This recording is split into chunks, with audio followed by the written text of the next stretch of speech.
Raid Call of the Arbiter is about destiny. It's about characters who have to make a decision about who they're going to become. To see the emotion and to see the action all together is something that I almost can't even put into words. The size of this world is pretty special. After 3 years of work from like the initial concept to getting to the point where we can show it to the world, that's kind of like the biggest moment of this whole thing so far. And ask myself, okay, what about these characters can I bring where the audience is going to cheer and stand up and fall in love with them? We felt it was really important to be true to the origins. We made this show because this is something that our players have been asking us for a really long time, and we hope it has appeal to a broad audience.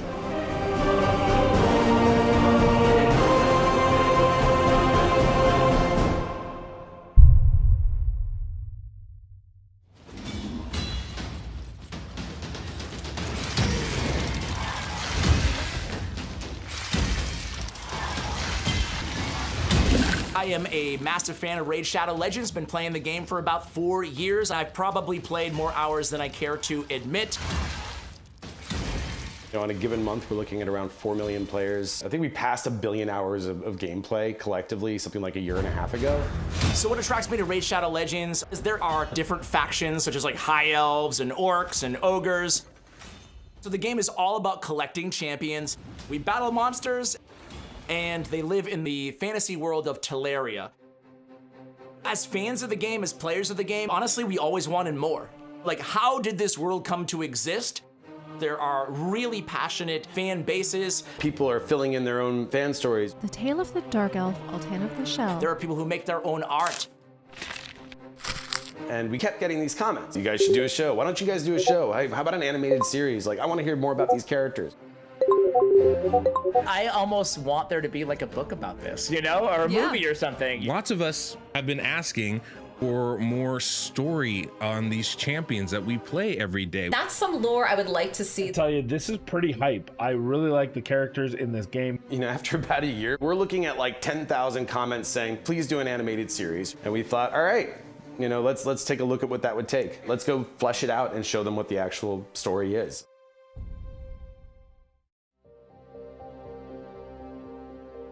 First thing that we needed was a producer. We needed somebody who knows animation, who has the chops, who has the reputation, who can kind of bring the partners together to make this happen. When I was first approached about Raid by the Plarium team, I was super excited because one of the things I love doing, and I've done a bunch of in my career, is reiterating IP and taking a successful mobile game and finding a way to adapt that into long-form storytelling in a different medium is what I thrive on. Eric Rollman has a storied history in animation. You know, I saw the credits of this guy. I was like, hey, you produced my entire Saturday morning childhood. It's rare to come across something with 750 to 1,000 champions who are beloved by fans, and to be able to expand on that is really exciting, but also making those characters accessible for new viewers.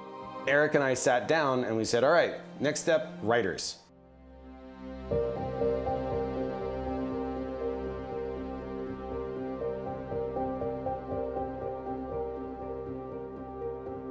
Jay Oliva and Kendall Deacon Davis were really the perfect team to help us honor the origins of Raid Shadow Legends. When we first sat down to bring these champions to life, we were so excited. For me, the opportunity to work on Raid was a dream come true because I live and I breathe fantasy. You couldn't pick anything bigger to work on than Raid. Raid is a game about battles, and who better to lead us on the vision of that than Jay? He's worked on incredible action franchises. We couldn't wait for the fans to see what we came up with. You know, one of the toughest challenges for this was making sure that whoever made this show knew the game. I mean, I'm a fan too. I've played the game since probably the first year. If you're a gamer, you certainly know the name Raid Shadow Legends. It carries a big footprint. It's made a lot of reverberations in pop culture. Death Knight, yo! Sorry, I was... Yeah, whatever. Don't forget to buff those scratches out, okay? The passion that Kendall brings to the storytelling side of this, you hear the way that he immerses us into this universe, and you're in. As we were headed into the pitch, we came up with the idea of starting with Gallic's story, and we found a really strong character dynamic in terms of his relationship with his father and how he rescues this human child, this person who's the enemy. The way Jay and Kendall are telling this story, we were like, oh my God, like, you know this game better than we do. We knew in like 5 minutes that these are the guys.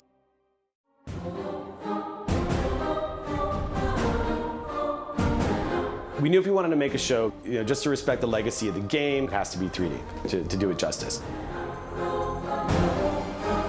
We needed to go find the partner to do the animation for us. We really wanted to work with someone who was trying to do something different.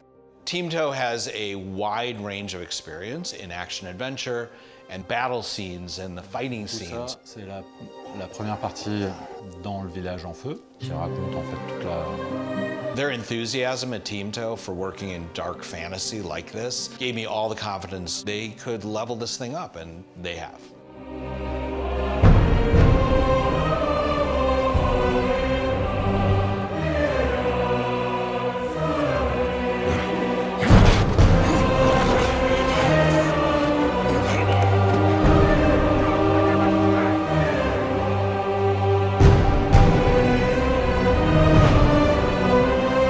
Working on a dark fantasy show is kind of the holy grail for our team. The animators and the modelers were going above and beyond. The thing that I think really sold me on it was how much they wanted to do this. This was like a personal mission for them to show that they could do this. We felt like we were both working towards the same thing from the earliest conversations. So now we've got our production lined up, but we don't have one of the most important pieces, which is the score. And so we went to Jesper Kyd. I think I'm known as someone who likes to write in atmosphere. The fantasy genre is something that I find very interesting, especially when you're asked to do something unusual for that genre. And that was what I was approached about on Call of the Arbiter, to do something that didn't sound like a typical fantasy score. When we asked him to do this project and he said yes, like, we really felt like we won the lottery. Now that we've assembled the team, we look and we're like, oh, we're sitting on top of this global operation. We've got the production team based out of Los Angeles. We've got TeamTo in France. We've got the raid team in Ukraine. We've got our executive team in Israel. Production was literally going 24/7. People were waking up while other people were going to bed. It's a global production and we've got a global fan base. Let's welcome onto the stage Jay, Oliva. One of the most nail-biting moments of this whole project was when we released the teaser trailer at South by Southwest. That was really gratifying to, to see the reception and the reaction, then to go on YouTube and to see just the raw, unbridled excitement that people have for the show. It looks really cool. This is absolutely amazing. You see Jizzo split that dude in half? Are you as excited about this as I am? It's something we've been asking for, but we never thought was gonna come. Like, this is just the teaser, guys. Think about a 5-minute episode.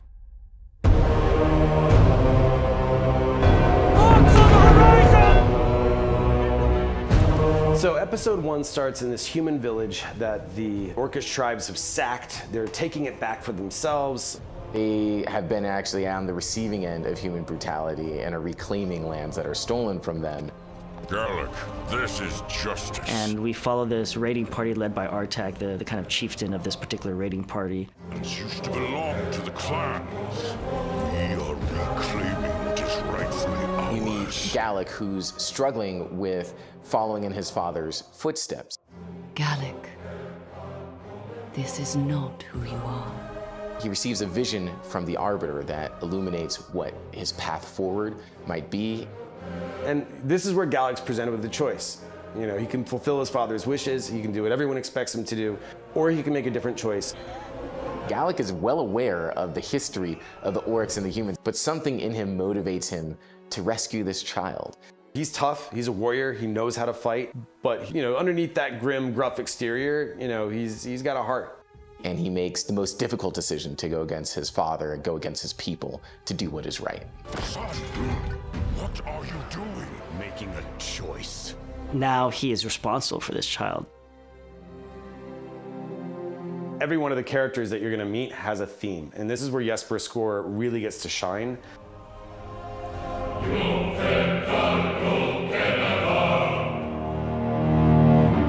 So composing for Raid Call of the Arbiter, it's very much a focus on all the different characters. But this episode with Gaelic was definitely inspired by the raiding culture of Vikings. The focus on that episode was really to find how to do that shift when inside of himself there's this turmoil. He's doing something, but he's starting to realize he doesn't want to do it anymore. When that turmoil starts to happen, it really is felt in the music and the atmosphere, and when he finally makes the choice, the music really swells up.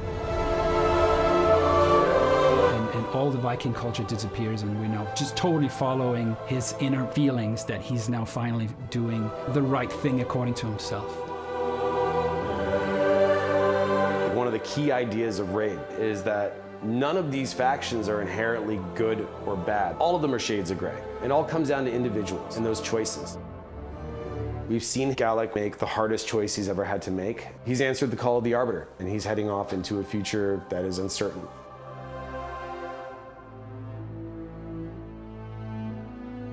Gallic was fun to create because he was the first character we built. Everybody knows Gallic. You know, Gallic is probably the face of Raid, and so we didn't want to be shy about showing who he really is. This is a model of Gallic. We have to add scars, lips details, and see the details on the skin here. Earrings, a beard on his hair, the little teeth he has on his beard. We had to make an orc look nice inside a whole horde of orcs who are not nice. So the facial expressions of Gaelic were very important. I have to build the skeleton of the character, the muscle in the face, create all the expression of the character. Can speak. I do not wish to fight you, Father. I always like to embody the character. We have a fantastic voiceover artist who played Gallic. That is the wrong answer. Seeing Gallic was the first time that I got to see one of these characters fully fleshed out and acting in their own world, and that was really special for me.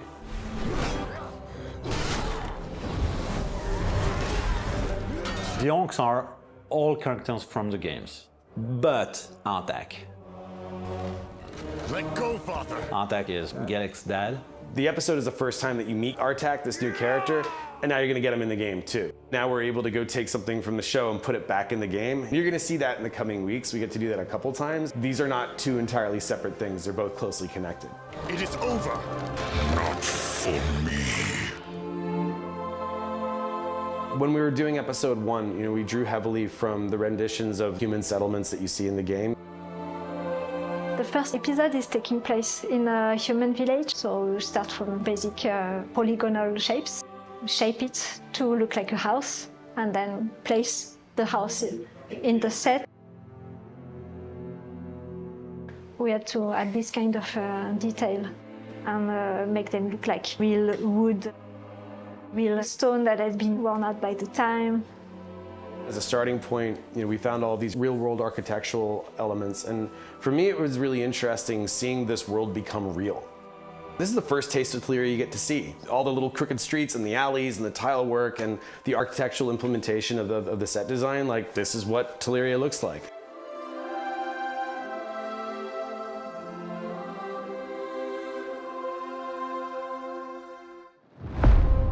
This episode set the tone, and then in the coming episodes of the next couple weeks, you're gonna see some of your favorite characters. I can't even tell you how long I wanted this to happen. This has been 3 years in the making. And hats off to Raid for putting this together for the community. We've got so many surprises and so many thrills in store for them. This is just the beginning. I'm properly psyched about this, guys. This just upped the notch to a completely different caliber. This is absolutely blowing my mind.